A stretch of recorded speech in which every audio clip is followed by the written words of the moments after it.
नमस्कार सब लोगों को। Very good evening. आज का ये प्रोग्राम बेसिकली हिंदी में होगा, इसलिए मैं आप सब लोगों को शुभ संध्या बोलता हूँ। मैं विनय पांडे ग्वालियर से लॉग्ड इन हूँ आज के इस जिना आउटरीच फाउंडेशन के सायंकाल कार्यक्रम में। जैसा कि आप सब लोग जानते हैं, आज के कार्यक्रम का जो टॉपिक है, शीर्षक है, वो है 5 सर्वश्रेष्ठ हिंदी कविता शायरी जिन्हें हमने बॉलीवुड के माध्यम से जाना।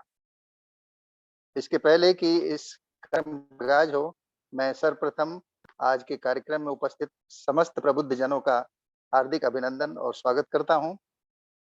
ये हमारे लिए बहुत ही बड़े सौभाग्य की बात है, जैसा कि मैं समझता हूं कि हमारे जेना फैमिली के कुछ बहुत पुराने और वरिष्ठ सदस्यों के अलावे कुछ नए लोग जो नए-नए जुड़े हैं इस परिवार से, वो भी आज इस कार्यक्रम में हमारा साथ दे रहे हैं।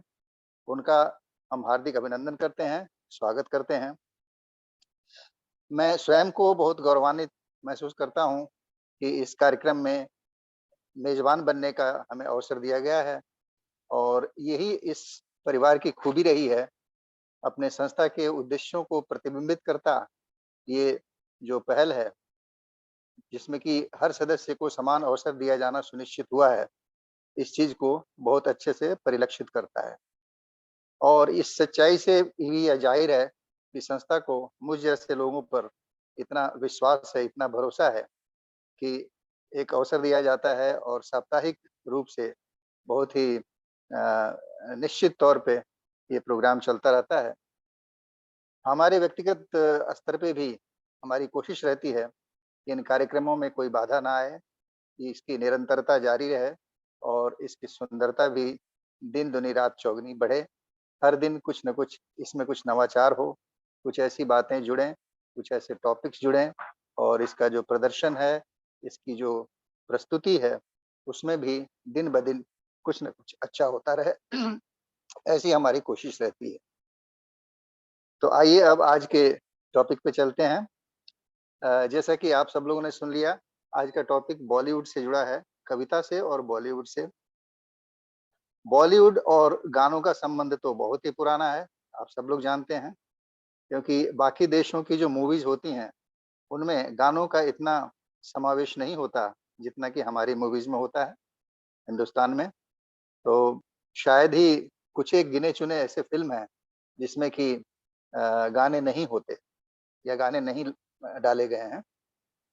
अन्यथा ज़्यादातर मूवीज़ में, ज़्यादातर हिंदी फ़िल्मों में, हमारे देश में बनी फ़िल्मों में कुछ न कुछ गाने डाले ही जाते हैं।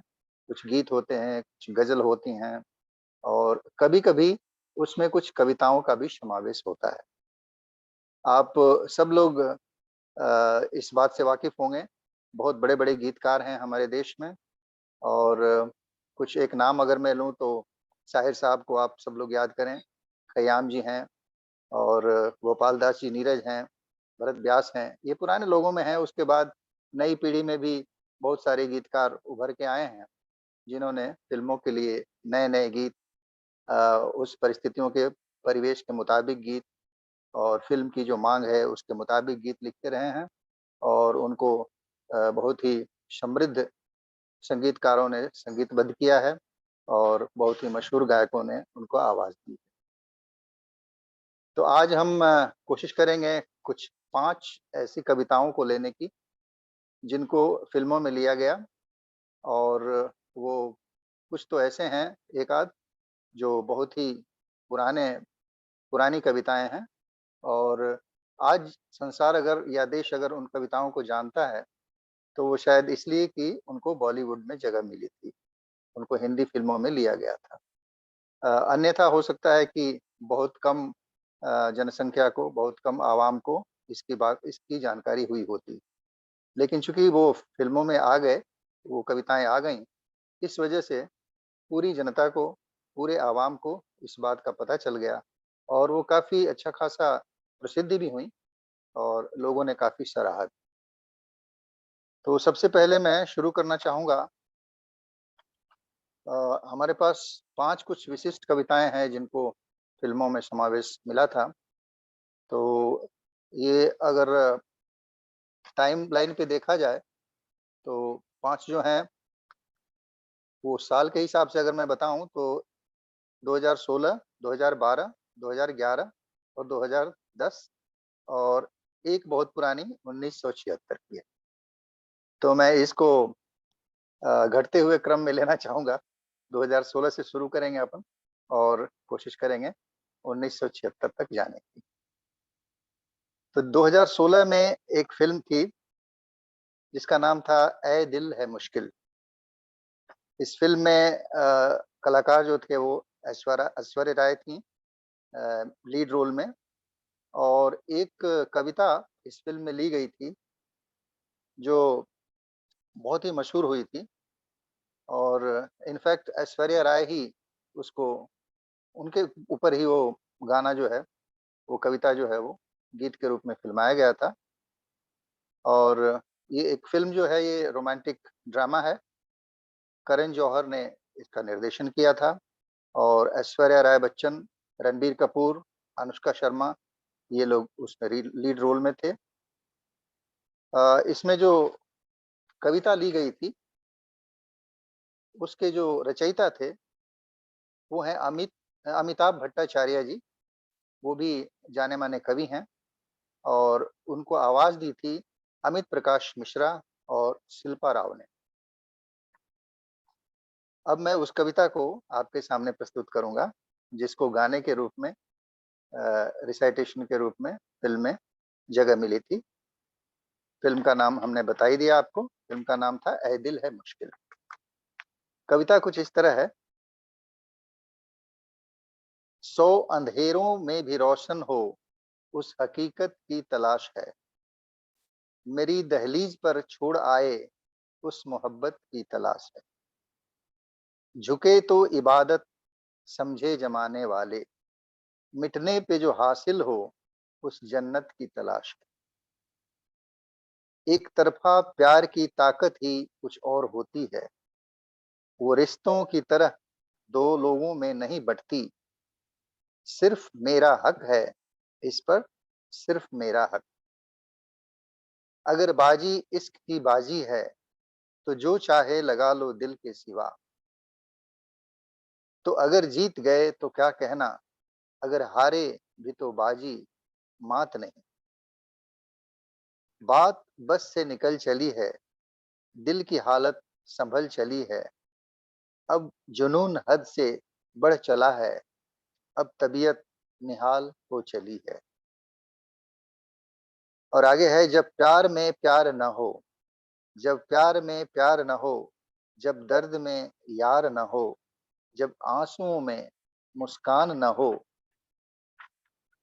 जब लफ्जों में जुबान न हो, जब सांसें बस यूं ही चले, जब हर दिन में रात ढले, जब इंतजार सिर्फ वक्त हो, जब याद उसे उस कमबख्त की हो, क्यों हो वो राही जो किसी और की मंजिल, जब धड़कनों ने साथ छोड़ दिया।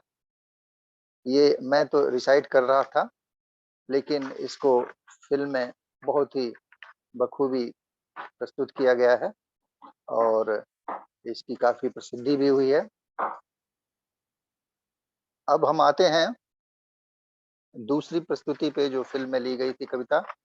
ये है 2012 की। 2012 में एक फिल्म आई जिसका नाम था जब तक है जान। ये भी एक रोमांटिक फिल्म ही थी जिसका निर्देशन किया था यश चोपड़ा जी ने, और इसको लिखा और प्रोड्यूस किया था उनके पुत्र, यश चोपड़ा जी के पुत्र आदित्य चोपड़ा जी ने। इसमें जो नायक थे, नायक नायिकाएं, वो शाहरुख खान, कैटरीना कैफ और अनुष्का शर्मा थी।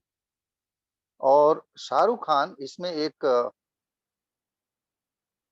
कविता की का पाठ करते हैं, मतलब उसको गाते हैं, आप समझे, जिसको कि गुलजार साहब ने लिखा था। और एक और चीज मैं यहाँ बताना चाहूंगा, गुलजार साहब का असली नाम शायद ही कुछ लोगों को पता हो। इनका नाम है संपूर्ण सिंह कालरा, संपूर्ण सिंह कालरा, ये इनका वास्तविक नाम है। लेकिन ये गुलजार के नाम से जाने जाते हैं। तो उन्होंने एक कविता लिखी है जिसको कि इस फिल्म में जगह मिली थी, और शाहरुख खान ने इसको रिसाइट किया हुआ है। लिरिक्स जो है वो इस तरह से हैं इसकी, कविताएं कविता के रूप में। तेरी आंखों की नमकीन मस्तियां, तेरी आंखों की नमकीन मस्तियां, तेरी हंसी की बेपरवाह गुस्ताखियां, तेरी जुल्फों की लहराती अंगड़ाइयां। गुलजार साहब का तो कहना ही क्या है। तेरी आंखों की नमकीन मस्तियां, तेरी हंसी की बेपरवाह गुस्ताखियां, तेरी जुल्फों की लहराती अंगड़ाइयां, नहीं भूलूंगा मैं जब तक है जान, जब तक है जान। तेरा हाथ से हाथ छोड़ना, तेरा हाथ से हाथ छोड़ना, तेरा सायों का रुख मोड़ना, तेरा पलट के फिर न देखना, नहीं माफ करूंगा मैं जब तक है जान, जब तक है जान। बारिशों में बेधड़क मेरे तेरे नाचने से, बात बात पर बेवजह तेरे रूठने से, छोटी छोटी तेरी बचकानी बदमाशियों से मोहब्बत करूंगा मैं जब तक है जान, जब तक है जान। और अंतिम बंद है कि जब तक तेरी झूठी कस्में वादों से, तेरी झूठी कस्में वादों से, तेरे जलते सुलगते ख्वाबों से, तेरी बेरहम दुआओं से नफरत करूंगा मैं जब तक है जान, जब तक है जान। तो ये थी 2011 की एक फिल्म जब तक है जान, जिसमें इस बहुत ही सुंदर कविता जो गुलजार जी द्वारा लिखी गई है उसका समावेश किया गया था। अब हम आते हैं 2011 की एक प्रस्तुति पे।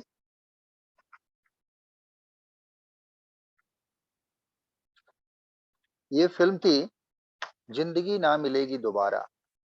जिंदगी ना मिलेगी दोबारा 2011 में आई थी। ये एक कॉमेडी ड्रामा था जिसका निर्देशन जोया अख्तर ने किया हुआ है, और इसको बनाया है फरहान अख्तर ने, जो जावेद अख्तर साहब के लड़के हैं, और साथ में थे रितेश सिद्धवानी। इस फिल्म में भी एक बहुत ही अच्छी कविता आई है जिसका लिरिक्स जो उसको पेन डाउन किया है फरहान अख्तर ने खुद, और उन्होंने ही इस फिल्म में उसको रिसाइट भी किया हुआ है। इस कविता को जब जावेद अख्तर साहब ने सुनी तो वो बहुत ही खुश हुए, प्रभावित हुए। और हालांकि मुख्य लिरिसिस्ट जो है इस फिल्म में वो जावेद अख्तर खुद हैं, लेकिन इस पर्टिकुलर कविता के जो रचयिता हैं वो फरहान अख्तर हैं, और उन्होंने ही इसको अपनी आवाज दी है। कविता कुछ इस तरह से जाती है। दिल आखिर तो क्यों रोता है, दिल आखिर तो क्यों रोता है, कुछ अपने ही तो छूटे हैं, कुछ सपने ही तो टूटे हैं, अपने सपने को पाने में हम खुदा से भी तो रूठे हैं, मतलब कि इस दुनिया में तो ऐसे सपने क्यों संजोता है, दिल आखिर तो क्यों रोता है। जब धड़कन ही रुक जाना है, फिर क्या खोना क्या पाना है, आंखों में बसा हो भले कोई, सब छोड़ यहीं पर जाना है, कोशिश कर ले चाहे जितनी, जो लिखा वही होता है, दिल आखिर तो क्यों रोता है। कुछ यादें ही तो छूटी हैं, कुछ रस्में ही तो टूटी हैं, कुछ वादों से ही मुकरे हैं, कुछ कस्में ही तो झूठी हैं, ये कस्में वादे प्यार और रस्में सब सपनों में होता है, दिल आखिर तो क्यों रोता है। अश्कों संग सावन भी बरसा है, बजरंग का भी अंतर मन तरसा है, काजल आंखों से बह ही रही, फिर क्यों गालों पर हर्षा है, तुम एक अकेले जल न रहे, उसका दिल भी न सोता है, दिल आखिर तो क्यों रोता है। बहुत ही अच्छी प्रस्तुति। और उसके बाद हम आते हैं दो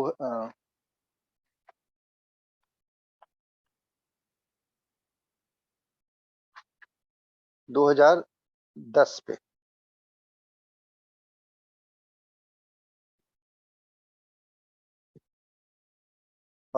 ये एक फ़िल्म है उड़ान।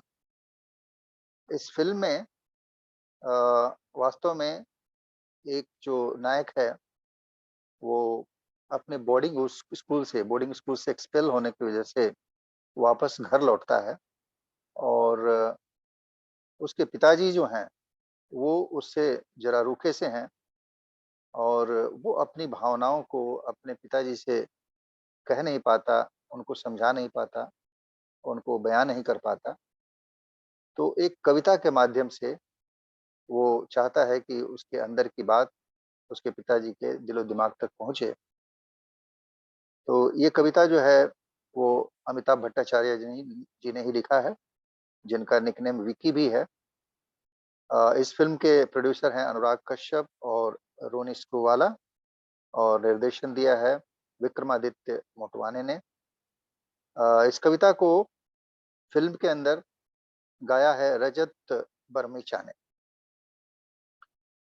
बहुत ही अच्छी कविता है। सुने कि जो लहरों से आगे नज़र देख पाती, जो लहरों से आगे नज़र देख पाती, तो तुम जान लेते मैं क्या सोचता। वो आवाज़ तुमको भी जो भेद जाती, तो तुम जान लेते मैं क्या सोचता।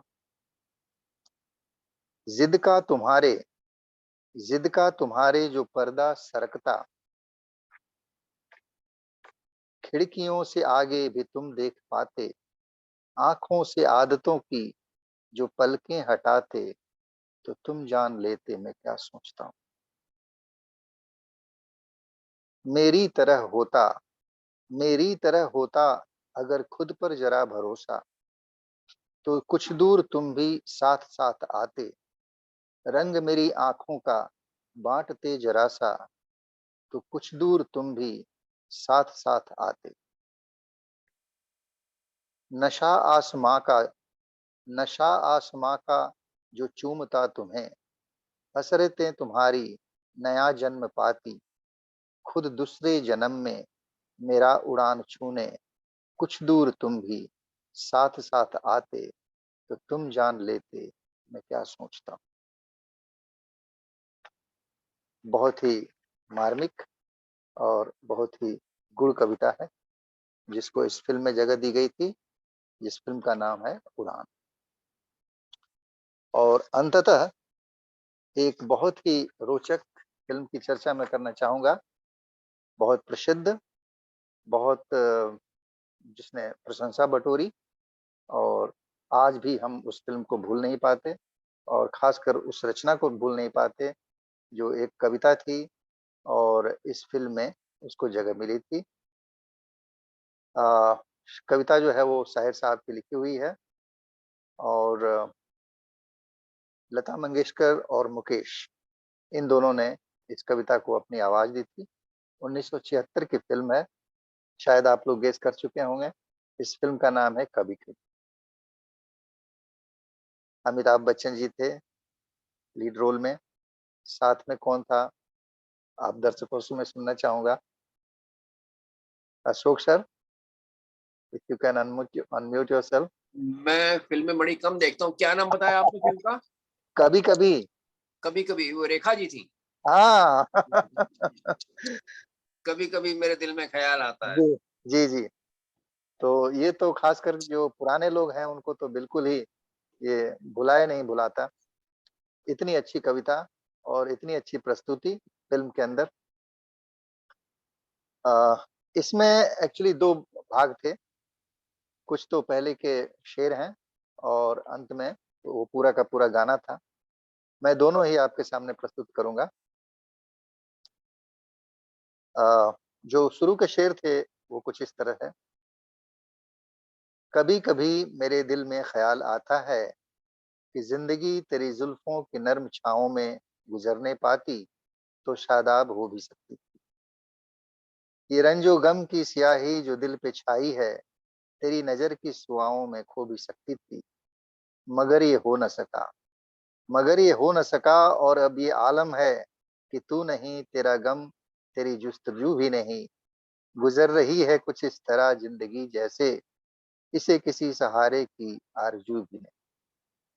न कोई राह, न मंजिल, न रोशनी का सुराग, भटक रही है अंधेरों में जिंदगी मेरी।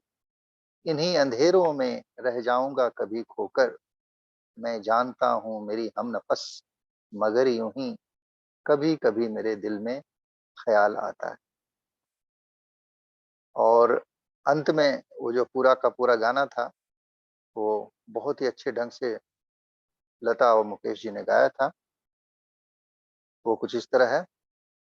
कभी कभी मेरे दिल में ख्याल आता है, कभी कभी मेरे दिल में ख्याल आता है कि जैसे तुझको बनाया गया है मेरे लिए, कि जैसे तुझको बनाया गया है मेरे लिए। तू अब से पहले सितारों में बस रही थी कहीं, तू अब से पहले सितारों में बस रही थी कहीं।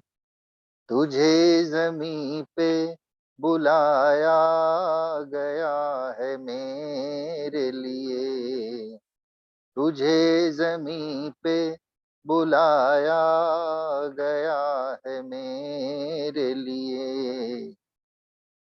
कभी कभी मेरे दिल में ख्याल आता है कि ये बदन ये निगाहें मेरी अमानत हैं, कि ये बदन ये निगाहें मेरी अमानत हैं। ये गेसों की घनी छाँव है मेरी खातिर, ये होठ और ये बाहें मेरी अमानत हैं। ये होठ और ये बाहें मेरी अमानत हैं। कभी कभी मेरे दिल में ख्याल आता है कि जैसे बजती है शहनाइयाँ सिराहों में, कि जैसे बजती है शहनाइयों या सिराहों में। सुहाग रात है घूंघट उठा रहा हूँ मैं, सुहाग रात है घूंघट उठा रहा हूँ मैं। सिमट रही है तू शर्मा के अपनी बाहों में, सिमट रही है तू शर्मा के अपनी बाहों में। कभी कभी मेरे दिल में ख्याल आता है कि जैसे तू मुझे चाहेगी उम्र भर यूं ही, उठेगी मेरी तरफ प्यार की नजर यूं ही। मैं जानता हूँ कि तू गैर है मगर यूं ही, मैं जानता हूँ कि तू गैर है मगर यूं ही। कभी कभी मेरे दिल में ख्याल आता है, कभी कभी मेरे दिल में ख्याल आता है। तो ये एक गाना था जो मेरे भी दिल के काफी करीब है। बहुत और खूब, इसके साथ थैंक यू। बहुत बढ़िया, इसी के आपने बड़ा अच्छा गाया आपने, बस बड़ी एक अच्छी छोटी कोशिश, आवाज़ है आपकी।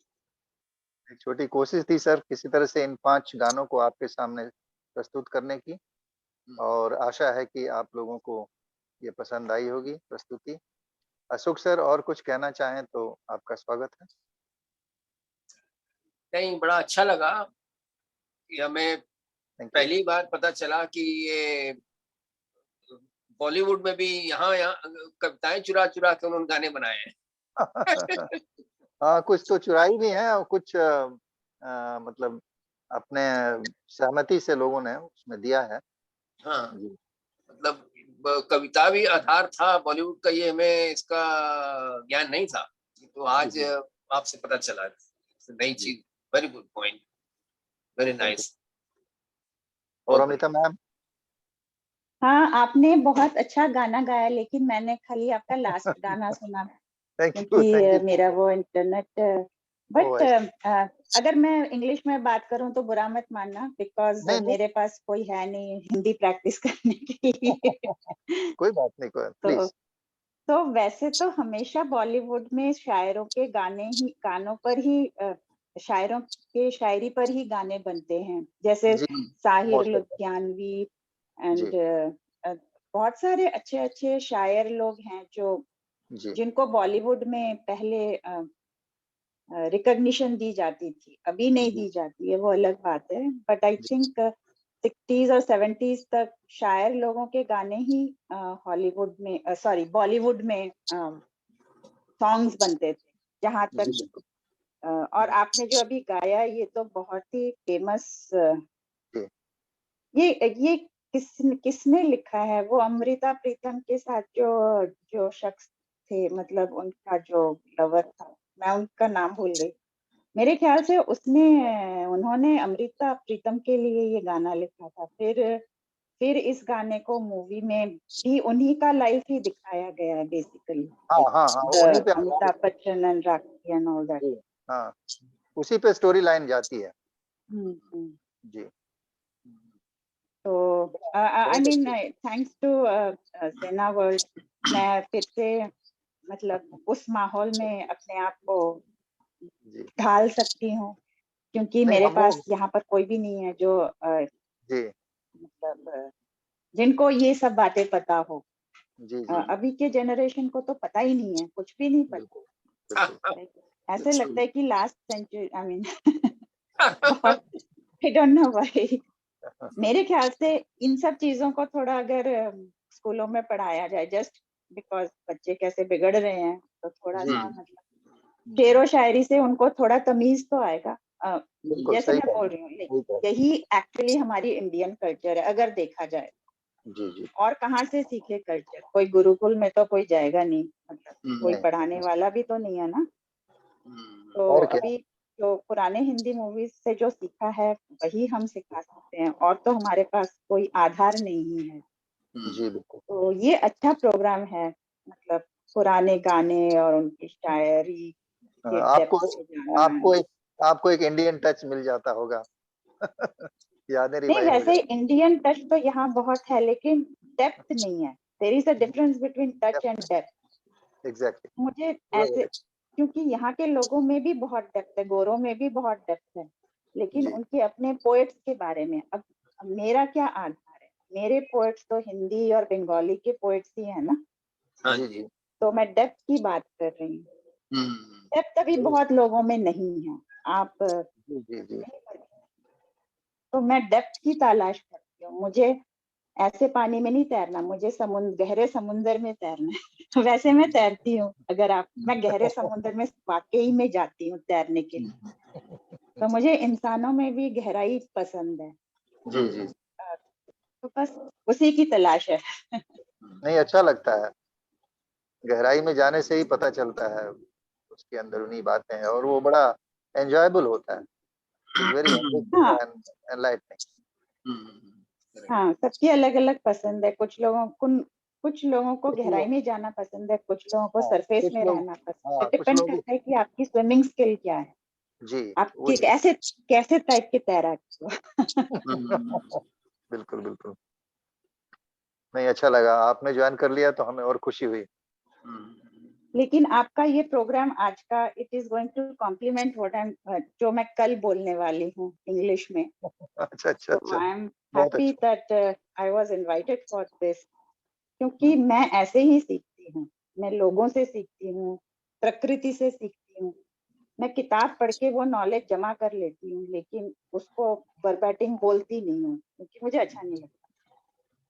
सही है। तो बहुत कुछ सीखा अभी, जितना भी मतलब आपने जो पहले बोला वो मैंने सुना, और आपका आवाज, यू हैव अ वेरी सुरीली वॉइस। हाँ आप जी। बिना म्यूजिक के गाते हो, हाँ हाँ, बिना ऐसे ही। म्यूजिक के गाते हो, तो मुझे ऐसी आवाज अच्छी लगती है, क्योंकि अभी मुझे आपके सही आवाज का पता चला है कि आप ऐसे गाते हो, you know, thank you. That makes a lot of difference. True true. ठीक है, फिर इसी नोट पे let us close it for the day. हाँ जी विनय पांडे जी, धन्यवाद। आप सब लोगों का बहुत बहुत शुक्रिया, बहुत धन्यवाद हृदय से कि आप सब लोगों ने धन्यवाद। हमारी हौसला अफजाई की हाँ जी। और बहुत ही संयम से, बहुत ही रोचक रूप से इसको आपने सुना और आपने इसमें अपना इंटरेस्ट दिखाया। इन सब चीज़ों के लिए आप सब लोगों का बहुत बहुत शुक्रिया। इसी के साथ इस कार्यक्रम की समाप्ति करना चाहता हूँ। एक बार फिर से सब लोगों को बहुत बहुत धन्यवाद। नमस्कार।